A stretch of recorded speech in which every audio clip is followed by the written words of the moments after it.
anyway, Jeff Indike here, another segment that I wanted to talk to you guys about.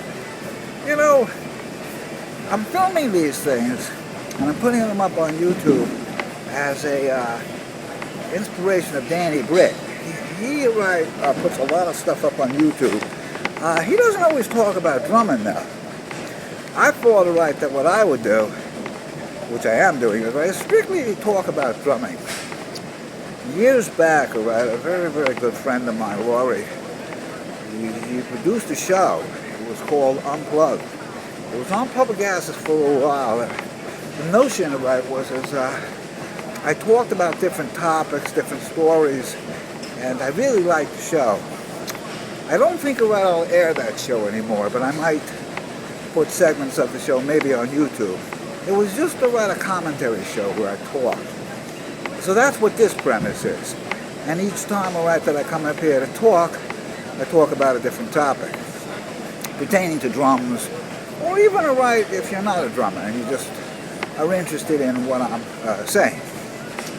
You know, being in education for all these years, I got a lot of stuff rattling around in my brain, which is cool. It's knowledge, of my years, of being lucky enough, to still be here. Not everybody, is still here, People leave us. But anyway, the next topic which I want to talk about, and it's a short little topic, is the importance as a drummer, of playing in an original band versus playing in a cover band. I mean, both is good, but playing in an original band compared to playing in a cover band has a tremendous advantage. Let me tell you what the real advantage is. When you play in a cover band is basically well, first off, if you're playing in a cover band, the only future that you'll have playing in a cover band will be to play around in clubs, maybe weddings, parties, where people where the band is basically paid to play music that people are familiar with, so they can even enjoy it or dance to it or sing along. So that's where a cover band, the purpose of a cover band. I played in a lot of cover bands, Probably the biggest cover band I ever played in was a band called Metro. Though it wasn't the happiest band that I was ever in, and I won't mention why, but it was a pretty good band for the most part. There were some really good musicians in that band. I got to play with a bass player named Doc. I don't remember his last name. Jay Kempora on keyboards. He was really, really good. Those two guys were really the two guys that really came to my mind. I'm not going to mention anything else about that band, but the band always had a pretty good sound, and we had to, I had to play all the, we played around in a lot of the big clubs on Long Island. We were like a show band. We played around at Whispers, and all the dance type things. So when I played in that band, it was really stultifying, because I had to pretty much play the parts pretty close to the record. You had to kind of get into the pocket. Did a lot of the top 40 type stuff. Now this goes back a long time ago, so I remember doing a lot of Michael Jackson music, which was all right, but after a while, that kind of playing just becomes stultifying. It just, you're basically just sort of playing the part so people can dance to the music, and you can't really overplay too much. And one thing you really can't do in a cover band is put too much of your own personality into the music. Though, some guys can do it pretty well. I recently heard Frank Bellucci playing in, I think it was the Vinyl Revival. Really, really good band. I'm going to go see him in April again. He's playing at the library. Now there's a guy that can play top 40, but throw some of his personality into the groove, but still played it really, really well.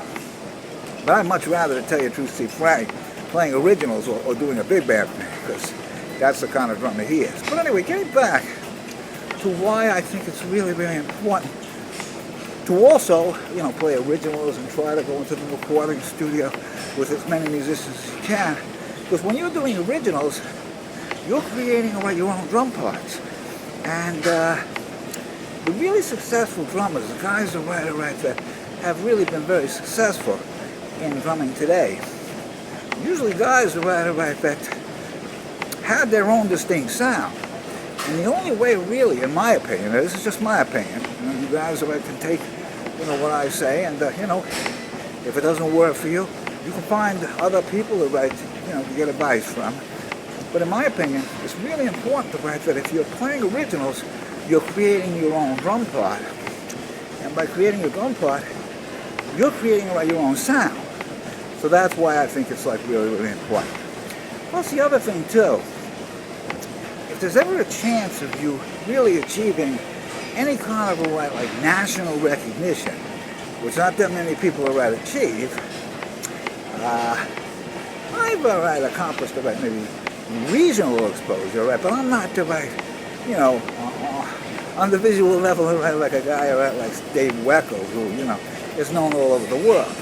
People know me all over the world, but on a different level. It's more educational. But I'll tell you one thing, I don't sound like anybody. I have a lot of different styles in me, but because I stopped playing other people's music a long time ago. But I do play to music where I can put my own drum parts in, which is really, really kind of cool.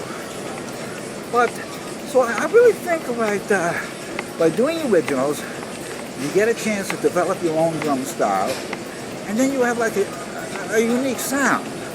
So then, if you're going on a really big audition for a major, recording artist, having your own sound is going to be a lot better than, say, if you played exactly like the drummer from that particular band that you happen to be going on an audition for. But anyway, I think that kind of covers what I wanted to say. So try to get with musicians that are writing music. And then the other thing also too is if you're playing in an original band, hopefully you're recording and you're putting your music out. And today, everybody can put their music out. I have my music out on the internet, my originals. I have stuff that I play too. If you search around, you can see me playing the originals. Also, the drum tracks that I'm doing on some of Kaz Rodriguez tracks, which I've used to kind of get back into shape, sound nothing like Kaz. In fact, when I play the Kaz Rodriguez's drumless tracks, I try to make it a habit not to listen to Kaz's playing on it so that I don't become influenced from what he did, and then I kind of create my own sound within his music. By the way, his music is a really good way to develop your original drum style, because his music has some really, really good odd time changes in it. And I think that about covers it. Oh yeah, and then also to the drum beats that I did in a lot of the Hot 7 files that I'm doing. There was no drum parts on those, so I had to decide on what I wanted to create. And the result was pretty cool. I just recently did a thing, Hotter Than That, which I thought came out great. I played it on an electronic kit. And the only thing though, is the electronic kit wasn't cooperating with me as much as I would have wanted. But I like the spirit though. The spirit was really cool.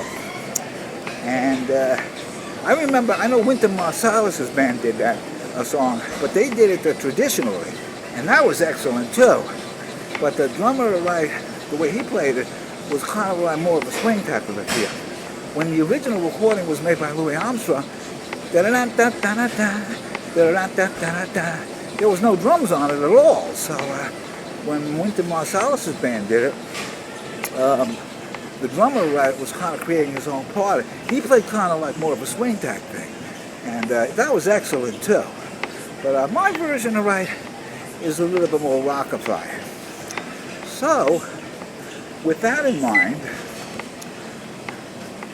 play originals, try to develop your own style, and then if you go into the recording studio, you have try to get those tracks, and you can use those for possible future auditions as a demo of your own stuff. I would much rather, if I was going to send an audition tape to somebody, I'm going to just stop this for now. By the way, I'm on the treadmill.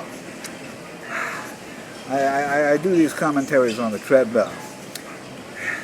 The other day I said I was on a horse. Probably not. But anyway, if I was going to send,